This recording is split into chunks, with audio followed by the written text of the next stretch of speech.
இந்த போர்டு பார்த்திங்கன்னா ஒரு China kit assemble kit board.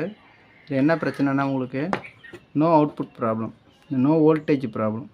என்ன வோல்ட்னா செகண்டரி அவுட்புட்டில் வரக்கூடிய வோல்டேஜ் எதுவுமே வரல. அது வந்தால் தான் உங்களுக்கு ஒர்க் ஆகும். ஆனால் ப்ரைமரி சைடில் வோல்டேஜ் இன்புட் போகுது. ஃபியூஸ் பார்த்தேன், ஃபியூஸ்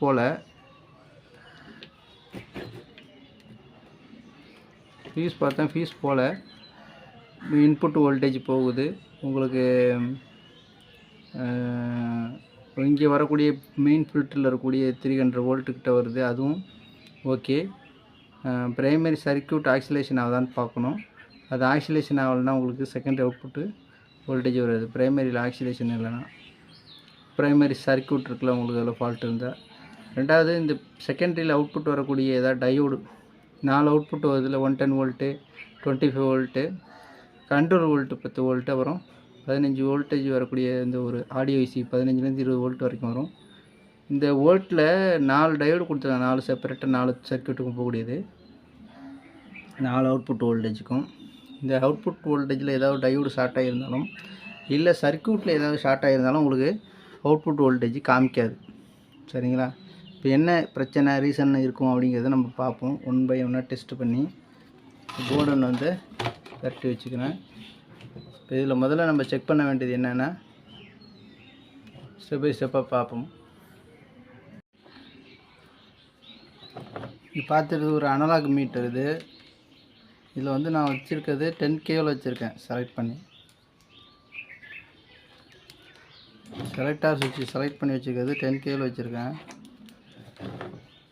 பாருங்க 10K, ஓகேவா? இதெல்லாம் ஓகே. கண்டினியூட்டி செக் பண்ணுறேன். ஃபியூஸ் வந்து உங்களுக்கு ஃபியூஸ் போல் நல்லா இருக்குன்னு சொன்னேன்னா ஓகேவா? ஃபியூஸ் போல் சர்க்யூட் ஓகே. இப்போ நம்ம ப்ரைமரி சைடு வோல்டேஜ் கொடுத்து பார்ப்போம். வோல்ட் எவ்வளோன்னு பார்ப்போம். AC input line input 209 volt வருது. உங்களுக்கு டிசி ஃபில்டர் மெயின் ஃபில்டரில் வரக்கூடிய வோல்ட்டு 288 வோல்ட் வருது. சரிங்களா? இந்த இடத்துல உங்களுக்கு நெகட்டிவ் வோல்டேஜ், பாசிட்டிவ் வோல்டேஜ். இந்த இடத்துல மெயின் ஃபில்டர்லேருந்து போகக்கூடிய பாசிட்டிவ் வோல்ட்டு ப்ரைமரி காயிலோட ஒன் சைடுக்கு போகுது. ப்ரைமரி சைடில் ஒரு இன்புட்டாக போகுது. காயிலோட ஒரு முனை இன்புட்டாக போயிட்டு அவுட்புட்டில் இது என்ன ஆகுதுன்னா ஒரு டிரான்சிஸ்டர் உங்களுக்கு ஆக்சிலேஷன். இந்த டிரான்சிஸ்டர் பவர் சப்ளைக்கு வரக்கூடிய டிரான்சிஸ்டருக்கு அதோட கலெக்டர் பின்னுக்கு போகுது பாருங்கள். இந்த இடத்துல தான் நான் உங்களுக்கு செக் பண்ணி காமிச்சேன். இந்த இடத்துல 288 வோல்ட்டு காமிச்சிது உங்களுக்கு ப்ரைமரி வோல்ட்டு. இந்த இடத்துல என்ன ஆகுது, அது 288 தான் வரணும். ஆனால் இங்கே என்ன ஆகுது, 288 வருது. இங்கே சர்க்யூட் வந்து ஆக்சிலேட் ஆகுது. சர்க்யூட் வேலை செஞ்சால் என்ன ஆகும், இந்த வோல்டேஜ் வந்து ஃப்ளக்சுவேஷன் ஆகிட்டே இருக்கும். ஒரு கான்ஸ்டண்ட்டாக இருக்காது. இந்த 288 வோல்டேஜ் என்ன ஆகும், வேரியஸ் ஆகிட்டே இருக்கும், ஃப்ளக்சுவேஷன் ஆகிட்டே இருக்கும். அதுதான் இந்த இடத்துல நடந்தது. இந்த சர்க்யூட் வேலை செய்யலைன்னா, சப்போஸு இந்த ப்ரைமரி சைடில் இந்த கண்ட்ரோல் சர்க்யூட்டு, இந்த எரர் ஆம்ப்ளிஃபையர் இதில் ஏதாவது சம்திங் ப்ராப்ளம் அப்படின்னா உங்களுக்கு என்ன ஆகும், சப்போஸ் இந்த ப்ரைமரியில் நமக்கு இந்த டிரான்சிஸ்டர் ஃபால்ட் இருந்தாலும் இது ஆக்சிலேட் ஆகாது. இந்த சர்க்யூட் என்ன ஆகாது, வேலை செய்யலைன்னா இந்த இடத்துல நம்ம இன்புட்டில் இந்த 288 வோல்ட்டு கொடுத்தோம்ல, அது அப்படியே வரும். அது அப்படியே வந்துன்னா இந்த இடத்துல சர்க்யூட் வேலை செய்யலன்னு அர்த்தம். அப்போ ஆட்டோமேட்டிக்காக உங்களுக்கு செகண்டரி வோல்டேஜ் வராது. ஆனால் இங்கே என்ன ஆகுது, ப்ரைமரி சர்க்யூட்டு வேலை செய்யுது. எங்கன்னா இந்த இடத்துல நான் உங்களுக்கு வோல்டேஜ் செக் பண்ணி காமிக்கிறேன். திரும்பி பாருங்கள். இந்த பாருங்கள்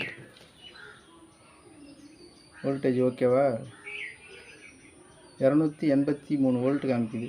இது இன்புட் வோல்டேஜ், இது அதே தான் வருது, 283 வோல்ட் வருது அந்த பின்னில். இந்த பின்னில் வருதா? ஆனால் இதோட அவுட்புட்டில் என்ன ஆகணும், 283 வரும். ஆனால் இங்கே என்ன ஆகிட்டுன்னா, பவர் சப்ளையில் இருக்கக்கூடிய பவர் டிரான்சிஸ்டரோட பேஸுக்கு PWM அப்படின்னு சொல்லக்கூடிய பல்ஸ் வித் மாடுலேஷன் அப்படி சர்க்யூட் மூலமாக உங்களுக்கு ட்ரிகரிங் இன்புட் வந்து பேஸுக்கு கொடுப்பாங்க. இந்த டிரான்சிஸ்டரோட பேஸுக்கு கொடுக்கும்போது கலெக்டர் பின்னில் இருக்கக்கூடிய அந்த வோல்டேஜ் என்ன ஆகும், ஃப்ளக்சுவேஷன் ஆகும். அந்த ஃப்ளக்சுவேஷன் வோல்ட் என்ன ஆகும், அந்த டிரான்ஸ்ஃபார்மர் இருக்குல்ல, அந்த சுவிட்ச் மோடு பவர் சப்ளையில் இருக்கக்கூடிய எஸ்எம்பிஎஸ் டிரான்ஸ்ஃபார்மரு என்ன ஆகும்னா உங்களுக்கு ஃப்ரீக்குவன்சி ஆகும்போது உங்களுக்கு ப்ரைமரியில் இருக்கிற வோல்டேஜ் அப்படியே செகண்டரிக்கு ட்ரான்ஸ்ஃபர் ஆகும். அதனால தான் இந்த வோல்டேஜ் வேரியேஷன் ஆகிட்ருக்கும். டிசி வோல்டேஜ் ஏசியாக மாற்றப்படக்கூடிய இடம் தான் அந்த 110 வோல்ட் அவுட்புட் வருதுல, அதில் 1 வோல்ட் காமிக்குது. இங்கே என்ன பிரச்சனையாக இருக்கும், ஒன்று இங்கே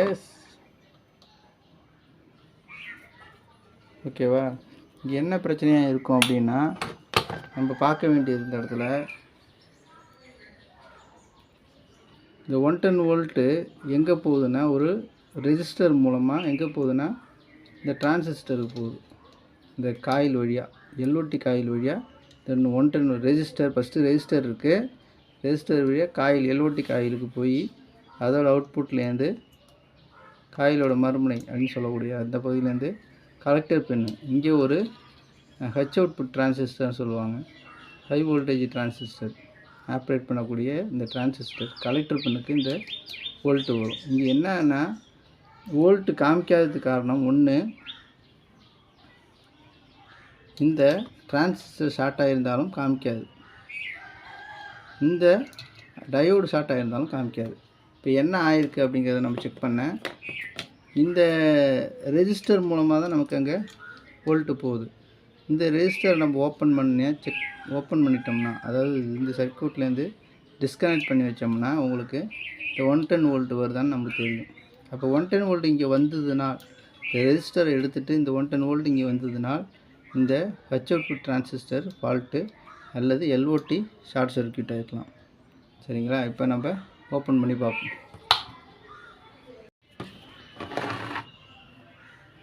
இந்த ரெஜிஸ்டரை ஓப்பன் பண்ணி பார்ப்போம். ஓப்பன் பண்ணி சர்க்யூட்லேருந்து எடுத்துகிட்டு செக் பண்ணி பார்ப்போம்.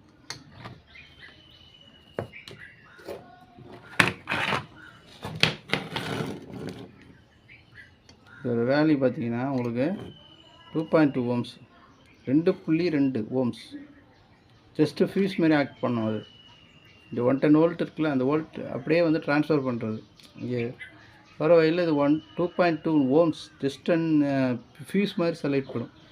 எதுக்கு இந்தமாரி வேல்யூ லோ வேல்யூ கொடுக்குறாங்கன்னா உங்களுக்கு ஏன் ஃபியூஸே போட்டுட்டு போயிடலாம், இல்லை ஒரு ஒயர் டைரெக்டாக கனெக்ட் பண்ணலான்னா பண்ணலாம். சப்போஸ் சர்க்யூட்டில் உங்களுக்கு ஷார்ட் சர்க்யூட் வேறு ஏதாவது எல்ஓடி காயில் ஃபால்ட்னா உங்களுக்கு டிரான்சிஸ்டர் ஃபால்ட் ஆகக்கூடாது. இந்த டிரான்சிஸ்டர் ஃபால்ட் ஆகிட்டுனா ஃபர்தராக ஏதாவது சர்க்யூட்டில் ஃபால்ட் ஆகக்கூடாதுங்கிறதுக்காக இது போடுறேன். இப்போ அதுக்காக தான் இது நம்ம ரிமூவ் பண்ணியிருக்கோம். இப்போ நம்ம சர்க்யூட்டு இன்புட் கொடுத்துப்போம். ஆல்ரெடி நம்ம இந்த வோல்டேஜ் நம்ம செக் பண்ணிட்டோம்.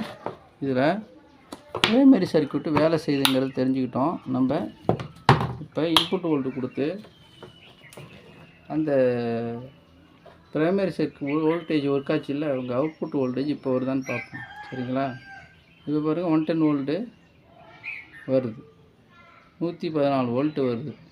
இந்த ரெஜிஸ்டர் நம்ம எடுத்து விட்டோம். எதுக்கு போகிறதுனா எல்ஓடிக்கு போகிறது, டிரான்சிஸ்டர் போகக்கூடியது, எல்ஓடி டிரான்சிஸ்டர் போகக்கூடியதை எடுத்துட்டோம். ஓப்பன் பண்ணோன்னா உங்களுக்கு 110 வோல்ட்டு காமிக்குது. சரி, இந்த 27 வோல்ட் 25 வோல்ட் வரும்ல, அது 25 வோல்ட்டு வருது. இது வெர்டிக்கல் செக்ஷனுக்கு போகக்கூடிய வோல்ட்டு. இது கண்ட்ரோல் வோல்ட்டு 10 வோல்ட்டு வருது. ஆடியோவுக்கு போகக்கூடிய வோல்டேஜ் 15 வோல்ட்டுக்கிட்ட வருது. பக்கா வேலை செய்யுது. இங்கே இப்போ பவர் சப்ளையில் எந்த பிரச்சனையும் கிடையாது. இன்புட்டும் வேலை செய்யுது, அவுட்புட்டும் உங்களுக்கு வருது. இந்த செகண்டரியில் இருக்கக்கூடிய 110 வோல்ட்டு போய் எல்ஓடிக்கும் டிரான்சிஸ்டரும் போகுது. இந்த டிரான்சிஸ்டர் சர்க்யூட்டில் தான் ஃபால்ட் இருக்குது. ஷார்ட் ஆகி ஒன்று டிரான்சிஸ்டர் ஷார்ட் ஆகிருக்கணும். அது என்னென்னு செக் பண்ணி பார்ப்போம். அது ஷார்ட் ஆனால் தான் உங்களுக்கு இந்த 110 நமக்கு காமிக்கல. சரி, 10 கிலோ வச்சுருக்கேன், 10 கிலோ ஓம்ஸ். அது கம்மியாக இல்லை, வேல்யூ இல்லை. நான் 10 கிலோ வச்சு நான் செக் பண்ணி காமிக்கிறேன் பாருங்கள்.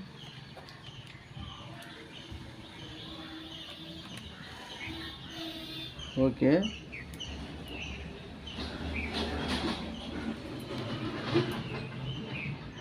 ஓகே, உங்களுக்கு கண்டினியூட்டி ஓகேவாக இருக்குது. இப்போ நம்ம டிரான்சிஸ்டர் செக் பண்ணுவோம். Transistor base collector 0 ohms, transistor base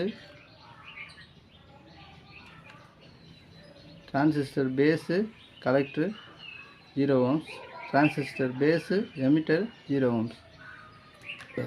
அதே நீங்கள் பின்னை மாற்றி வச்சு பார்த்தாலும் 0 ohms 0 ohms. இப்போ இதில் என்ன உங்களுக்கு புரியுதுன்னா டிரான்சிஸ்டர் ஷார்ட் ஆகிருக்கு. இந்த டிரான்சிஸ்டர் ஷார்ட் ஆனதுனால என்ன ஆகுது உங்களுக்கு இந்த 110 வோல்ட்டு ஷார்ட் ஆகி தான் உங்களுக்கு ப்ரைமரியில் செகண்டரி அவுட்புட்டில் 110 வோல்ட்டே நம்ம காமிக்கல, எந்த வோல்டேஜையும் காமிக்காது. ஷார்ட் சர்க்யூட் உங்களுக்கு 110 ஷார்ட் ஆனதுனால எதனால் ஷார்ட் ஆகி டிரான்சிஸ்டர் ஷார்ட் ஆகிருக்கு, அதனால் இந்த 110 வோல்ட்டு நம்ம காமிக்கல. டிரான்சிஸ்டர் ஷார்ட் ஆகிட்டு அப்போ 110 வோல்ட்டு அது வந்து என்ன பண்ணுது, ஷார்ட் பண்ணுது. அதனால தான் நமக்கு அவுட்புட்டில் ஒரு வோல்ட்டு காமிக்கல. இப்போ இந்த டிரான்சிஸ்டர் நம்ம மாற்றினா ஆக்சிலேட் ஆகுதான் தெரியும். டிரான்சிஸ்டர் மாற்றினாலும் தெரியும் எல்ஓடி கம்ப்ளைண்ட்டா இல்லை டிரான்சிஸ்டர் கம்ப்ளைண்ட்டான்னு செக் பண்ணி பார்ப்போம். டிரான்சிஸ்டர் மட்டும் கம்ப்ளைண்ட்டா இல்லை எல்ஓடி கம்ப்ளைண்ட்டான்னு நம்ம பார்ப்போம். டிரான்சிஸ்டர் மாற்றினா நமக்கு தெரியும்.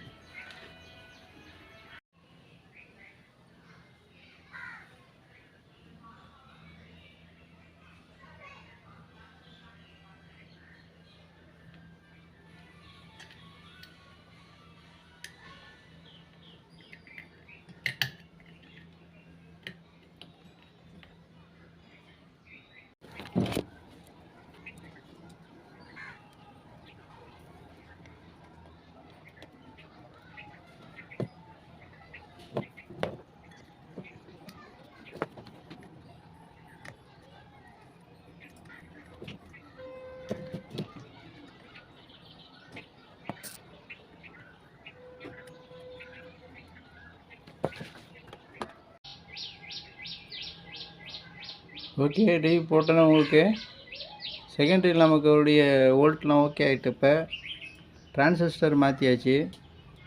இப்போ எல்ஓடி வந்து அவுட்புட் நமக்கு வந்து கேத்தோடுன்னு சொல்லக்கூடிய பேஸ் வோல்ட்டு 180 வோல்ட்டு போகும் தெரியுங்களா. சிஆர்டியோட பேஸுக்கு போகக்கூடிய வோல்ட்டு கேத்தோடுன்னு சொல்லுவாங்க. அதுக்கு போகக்கூடிய வோல்டேஜ் 180 வோல்ட்டு போகும்ல. அந்த வோல்ட்டு வந்து நம்ம எதுலேருந்து எடுத்துருப்போம்னா எல்ஓடிலேருந்து எடுத்துருப்போம். இப்போ ஆக்சிலேட் ஆச்சுன்னா அந்த வோல்ட்டு வரணும். நம்ம வித்தவுட் லோடு, அதாவது யோகாயில் கனெக்ட் பண்ணல, பிக்சர் டியூப் கனெக்ட் பண்ணல. யோகாயிலும் பிக்சர் டியூப்பும் நம்ம லோட் பண்ணி கொடுத்தா தான் உங்களுக்கு 180 வோல்ட்டு வரும். இப்போ நம்ம அது இல்லாத பட்சத்தில் ஆக்சிலேட் ஆகும்போது எல்ஓடி அவுட்புட் வோல்டேஜ் எவ்வளோ வருதுன்னு நம்ம செக் பண்ணி பார்ப்போம். அது வந்ததுனாலே ஓகே தான். 114 ஆக்சிலேட் ஆகும்போது 150 ஆகிடுது. டிவி போட்டோன்னா உங்களுக்கு 110 வோல்ட்டு டைரெக்டாக வருது பாருங்கள். 110 வோல்ட்டு வருதுங்களா, ஆக்சிலேட் ஆகுது. எல்ஓடி ஆக்சிலேட் ஆகின பிறகு 150 மாறிடுது. இப்போ என்ன ஆகிடுது, வேலை செய்ய ஆரம்பிச்சிருச்சு. இப்போ இந்த டிவியில் என்ன பிரச்சனை போர்டில் அப்படின்னா, அந்த 180 volt transistor H output transistor மட்டும் ஷார்ட் ஆகிடுச்சு.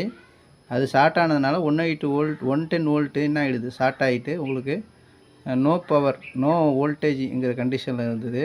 டெட்டு அப்படின்னு சொல்லக்கூடிய கண்டிஷனில் இருந்தது. நம்ம இந்த டிரான்சிஸ்டர் செக் பண்ணி மாற்றிட்டோம். அதை மாற்றணுன்னு நமக்கு எல்ஓடியும் ஆக்சிலேட் ஆகுது. இந்த 110 வோல்ட்டு போய் இப்போ டிரான்சிஸ்டர் வேலை செய்கிறதுனால நம்ம எல்ஓடி அவுட்புட் 180 வோல்ட்டு வரும் பாருங்க, 180 வோல்ட்டு அது நமக்கு 150 வோல்ட்டு காமிக்குது.